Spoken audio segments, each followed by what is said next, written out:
Hi friend, তোমরা সবাই কেমন আছো? আশা করছি খুব ভালো আছো, আমিও ভালো আছি। তো আজকে রুই মাছের ঝোলের রেসিপিটা তোমাদের সাথে শেয়ার করলাম। কেমন হয়েছে অবশ্যই জানিও। প্রথমে তো দেখেই নিয়েছো, রুই মাছটা লাল লাল করে ভেজে নিয়েছি। এরপরে আমি এখানে আদা বাটা, জিরে বাটা, রসুন বাটা, টমেটো, পেঁয়াজ, জিরে সমস্তটা মিক্সি করে কষিয়ে আলু দিয়ে নাড়াচাড়া করে পরিমাণ মতো জল দিয়ে দিলাম। তো জলটা ফুটে উঠেছে, এবারে আমি মাছগুলো ছেড়ে দিচ্ছি, ঠিক আছে। তারপরে তোমাদের যে বাটিতে দেখালাম, ওটা মাছের তেল পেঁয়াজ দিয়ে ভেজে রেখেছি, আর 2 পিস মাছ ভাজা রেখে দিয়েছি, ঠিক আছে। কারণ আমার বর মাছের ঝোল থেকে মাছের তেল দিয়ে ভাত খেতে বেশি ভালোবাসে, সেই জন্য। তো দেখতেই পাচ্ছ মাছের ঝোলটা প্রায় হয়ে এসছে, ঠিক আছে। এবারে নামানোর আগে আমি একটু গরম মশলার গুঁড়ো দিয়ে মাছের ঝোলটা নামিয়ে নেব।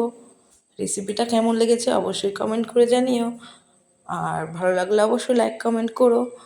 ভিডিওটা কীভাবে করতে হয় আমি সেভাবে জানি না, নতুন নতুন ট্রাই করছি, জানি না কেমন হচ্ছে, ঠিক আছে। তো মাছের ঝোলটা কেমন হয়েছে বলো, তোমরা দেখে কেমন লাগছে।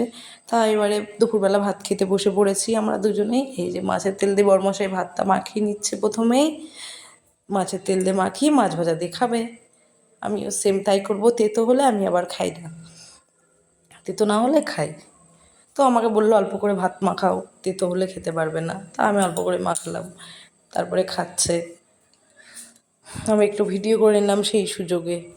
তোমরা ভিডিও দেখতে পারছো কি না আমি কিছুই জানি না, কারণ লাইক কমেন্ট কিছুই আসছে না। জানি ভিডিও হয়তো ভালো লাগছে না তোমাদের, তাই আমিও এদিকে ভাতটা মাখিয়ে একটু মাছটা কাঁটাটা বেছে বরমশাইকে একটু খাইয়ে দিলাম ভাতটা। এটা আমাদের অভ্যাস, খাইয়ে দিই বিয়ের প্রথম থেকেই, ঠিক আছে। এবারে মাছের তেল দিয়ে ভাত খেয়ে নিলাম মাছ ভাজা দিয়ে। এবার মাছের ঝোলটা দিয়ে খাবো। ও পেটির মাছ খেতে ভালোবাসে, তাই ওকে পেটির মাছই দিই আমি। আরও মাছের ডিম খেতেও ভালোবাসে, তো আজকে মাছওয়ালার কাছে ডিম ছিল না, তো শুধু পেটির মাছ দিয়েই খেলো। ভিডিওটা কেমন হয়েছে অবশ্যই জানিও। আজকের মতো এইটুকুই ভিডিও, বাই বাই।